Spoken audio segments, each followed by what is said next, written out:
जय श्रीमन नारायण। भगवान विष्णु और माता लक्ष्मी के चरण कमल में मेरा बारंबार नमस्कार है।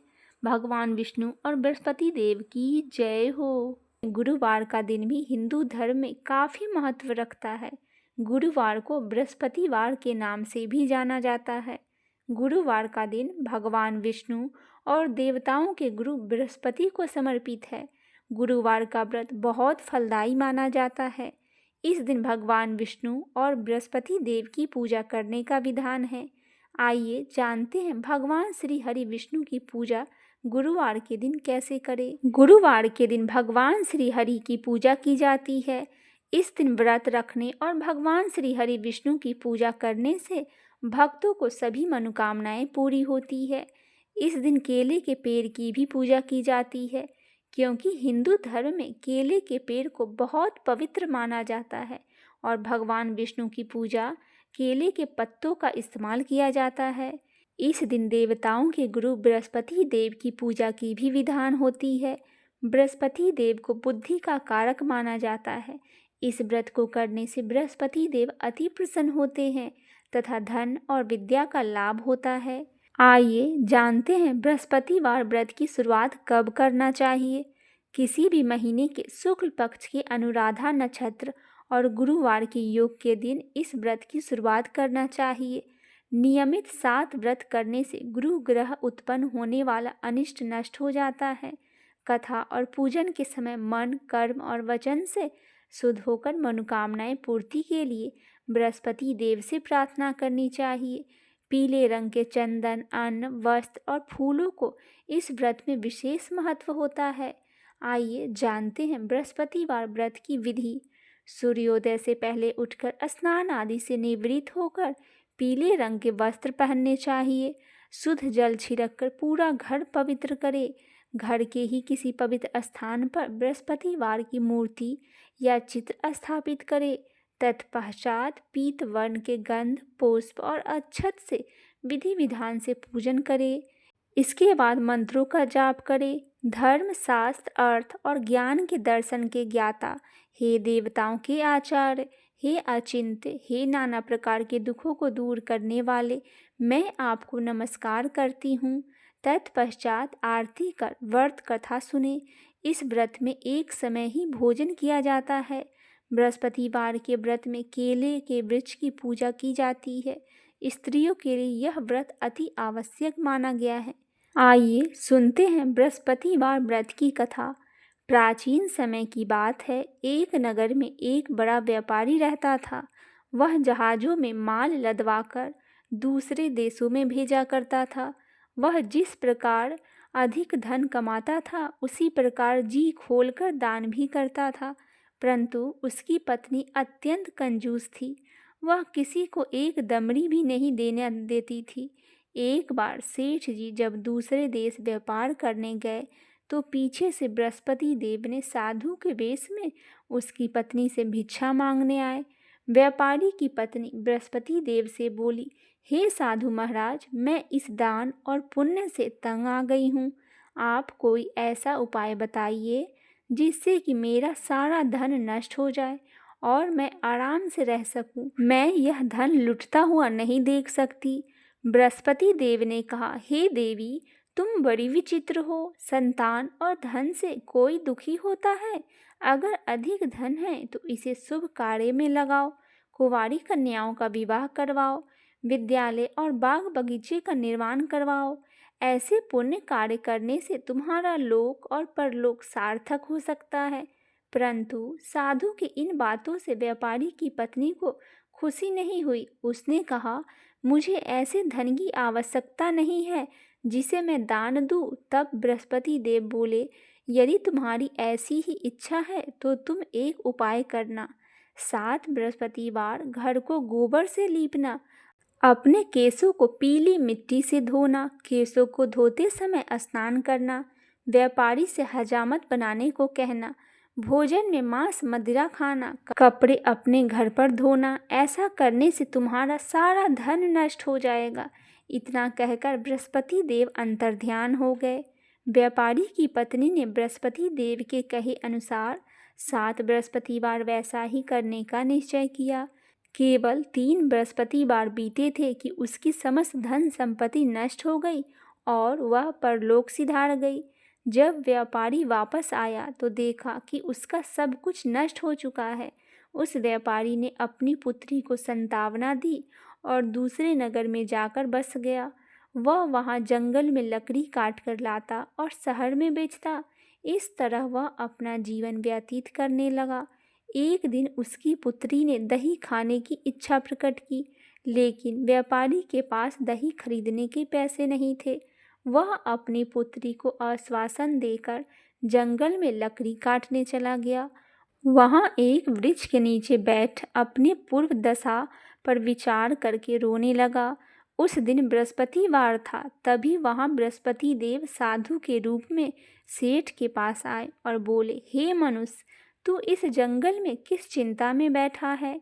तब व्यापारी बोला, हे महाराज, आप सब कुछ जानते हैं। इतना कहकर व्यापारी अपनी कहानी सुनाकर रो पड़ा। बृहस्पति देव बोले, देखो बेटा, तुम्हारी पत्नी ने बृहस्पति देव का अपमान किया था, इसी कारण तुम्हारा यह हाल हुआ है। लेकिन अब तुम किसी प्रकार का चिंता मत करो। तुम गुरुवार के दिन बृहस्पति देव का पाठ करो। 2 पैसे के चने और गुड़ लेकर जल के लोटे में शक्कर डालकर वह अमृत और प्रसाद अपने परिवार के सदस्यों को कथा सुनाने वाले को बांट दो। स्वयं भी प्रसाद और चरणामृत लेकर भगवान तुम्हारा अवश्य कल्याण करेंगे। साधु की बात सुनकर व्यापारी बोला, महाराज, मुझे तो इतना भी नहीं बचता कि मैं अपनी पुत्री को दही लाकर दे सकूं। इस पर साधु जी बोले, तुम लकड़ियां शहर में बेचने जाना, तुम्हें लकड़ियों के दाम पहले से 4 गुना ज़्यादा मिलेगा, जिससे तुम्हारे सारे कार्य सिद्ध हो जाएंगे। उसने लकड़ियां काटी और शहर में बेचने के लिए चल पड़ा। उसकी लकड़ियां अच्छे दामों में बिक गई, जिससे उसने अपनी पुत्री के लिए दही लाया और गुरुवार की कथा हेतु चना गुड़ लेकर कथा के और प्रसाद बांटकर स्वयं भी खाया। उस दिन उसकी सभी कठिनाइयां दूर होने लगी, परंतु अगले बृहस्पतिवार को वह कथा करना भूल गया। अगले दिन वहां के राजा ने एक बड़े यज्ञ का आयोजन कर पूरे नगर के लोगों के लिए भोज का आयोजन किया। राजा की आज्ञा अनुसार पूरा नगर राजा के महल में भोज करने गया, लेकिन व्यापारी और उसकी पुत्री तनिक विलंब से पहुँचे। अतः उन दोनों को राजा के महल में ले जाकर भोजन कराया। जब वो दोनों लौट कर आए तब रानी ने देखा कि उसकी खूंटी पर टंगी हार गायब है। रानी को व्यापारी और उसकी पुत्री पर संदेह हुआ। उसका हार उन दोनों ने ही चुराया है। राजा की आज्ञा से उन दोनों को कारावास की कोठरी में कैद कर दिया गया। कैद में पड़कर दोनों अत्यंत दुखी हुए। वहां उन्होंने बृहस्पति देवता का स्मरण किया।